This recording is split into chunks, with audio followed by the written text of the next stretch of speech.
Hello student, आज हम इस वीडियो के द्वारा संघ प्रोटोजोआ के बारे में जानेंगे। तो प्रोटोजोआ संघ में कैसे जंतु आते हैं? तो जो यूकैरियोटिक होते हैं, यानी उनकी कोशिका कैसी होती है? यूकैरियोटिक होती है। एक कोष की जो जंतु होते हैं उन्हें प्रोटोजोआ संघ के अंतर्गत रखा गया है और इनका जगत क्या है? प्रोटिस्टा। प्रोटोजोआ को हम कैसे जान सकते हैं? प्रोटोज प्लस जूम। प्रोटोज मतलब आद्य या प्रथम यानी फर्स्ट, और जूम मीन्स जंतु, यानी जो प्रथम जंतु है। ठीक है, ये कैसे होते हैं? बिल्कुल सरल स्वभाव के होते हैं, यानी इनका जो शरीर होता है बहुत सरल होता है, यानी कोशिकीय स्तर का होता है, इनमें ऊतक नहीं होते। जो एंटोनी वान ल्यूवेनहॉक वैज्ञानिक थे, इन्होंने सबसे पहले प्रोटोजोआ की खोज की। खोज का मतलब इन्होंने सबसे पहले प्रोटोजोआ के बारे में बताया। इन्होंने प्रोटोजोआ जीवों को सूक्ष्मदर्शी में देखा था। इसके बाद जो गोल्डफस वैज्ञानिक थे, इन्होंने 1820 में सबसे पहले प्रोटोजोआ शब्द का प्रयोग किया, यानी प्रोटोजोआ शब्द का यूज सबसे पहले किसने किया? तो गोल्डफस ने किया था 1820 में। अब इनके लक्षण देखे जाए कि जो प्रोटोजोआ जंतु है तो उनके लक्षण क्या है? तो सबसे पहला लक्षण क्या है कि ये यूकैरियोटिक जीव है। कैसे?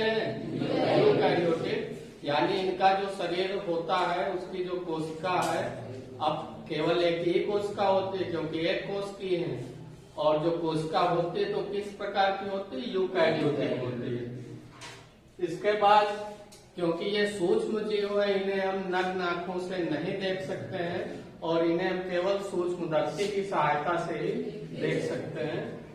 इनका जो शरीर होता है यानी वो कैसा होता है? 0.001 से 3 मिलीमीटर तक होता है।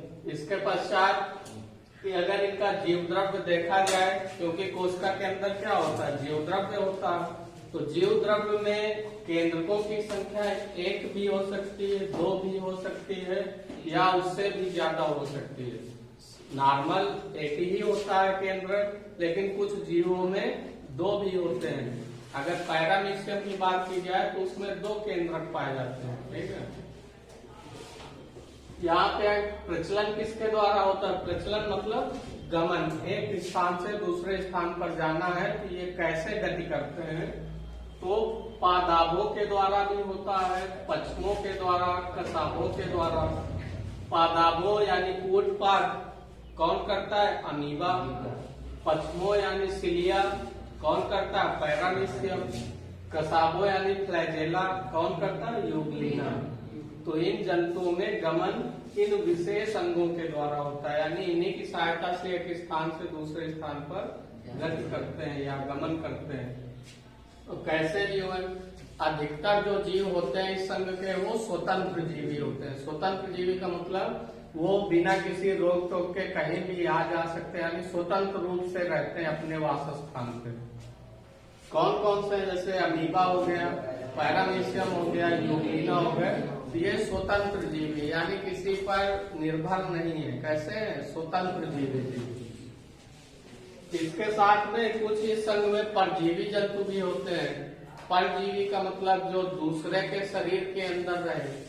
ठीक है, यानी किसके अंदर? किसी दूसरे जीव के शरीर के अंदर रहकर वो अपना जीवन व्यतीत करता है, तो उसे हम क्या कहते हैं? परजीवी।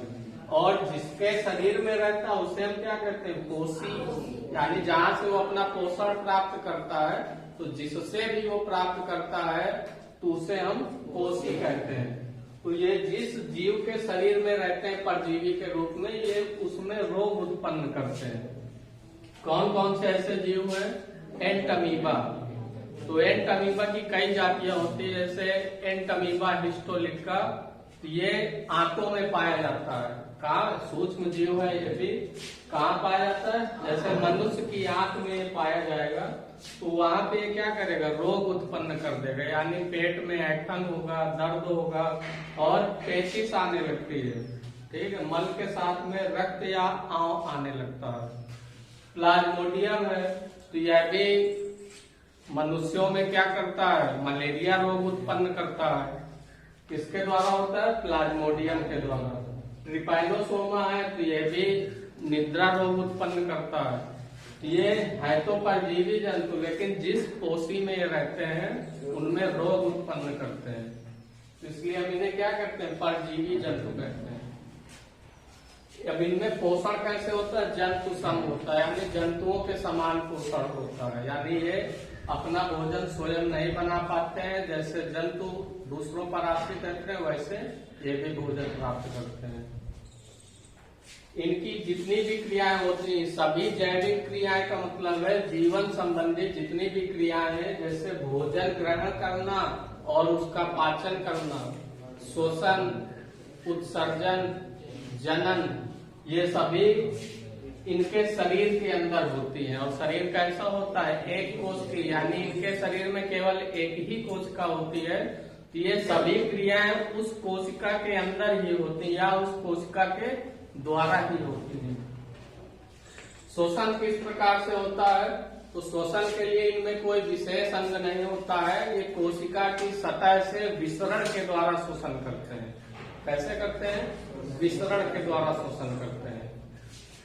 उत्सर्जन कोशिका की सतह से विसरण द्वारा भी होता है और संकुचनशील रिक्तिका के द्वारा भी होता है, यानी कुछ जीवों में इनमें किसके द्वारा होगा? कोशिका की सतह से विसरण के द्वारा, और कुछ में संकुचनशील रिक्तिका के द्वारा होता है। जैसे पैरामीशियम में संकुचनशील रिक्तिका पाई जाती है, तो उनमें उत्सर्जन इन्हीं के द्वारा होता है।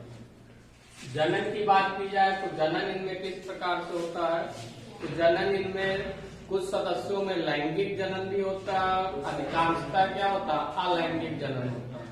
अलैंगिक जनन में भी द्विविखंडन हो सकता है, बहुविखंडन हो सकता है। द्विविखंडन क्या है? जब कोई एक जीव दो बराबर भागों में डिवाइड होकर विकसित हो जाता है तो वो द्विविखंडन। जैसे अमीबा में होता है, तो अमीबा में क्या होता है? द्विविखंडन होता है। और कुछ में होता है बहुविखंडन, यानी उसमें कई भागों में डिवाइड हो जाता है और फिर वो सभी नए जीव के रूप में विकसित हो जाते हैं, तो वो बहुविखंडन हो जाता है। अब अगर इसके एग्जाम्पल की बात की जाए तो स्वतंत्र जीवी और परजीवी दोनों तरह के जीव पाए जाते हैं इस समूह में। तो स्वतंत्र जीवी के एग्जाम्पल कौन है? अमीबा है, पैरामीशियम है, यूग्लिना है। और परजीवी कौन है? प्लाज्मोडियम है, ट्रिपाइनोसोमा है और एंटमीबा। अब ये याद रखना है कि जो परजीवी जंतु होते हैं वो किसी दूसरे पोषी के अंदर रहते हैं और उनमें रोग भी उत्पन्न कर देते हैं, और ये स्वतंत्र जीवी यानी स्वतंत्र रूप से रहते हैं, ये रोग उत्पन्न नहीं करते हैं। अब ये मिलेंगे कहाँ? तो ये सामान्यतः तालाबों में, पोखर है या नाले वगैरह है, तो उनमें ये पाए जाते हैं। सूक्ष्म जीव हमें नग्न आंखों से दिखाई नहीं देते। इन्हें देखने के लिए हमें माइक्रोस्कोप यानी सूक्ष्मदर्शी की आवश्यकता होती है। आप लोग इसका स्क्रीनशॉट ले सकते हैं।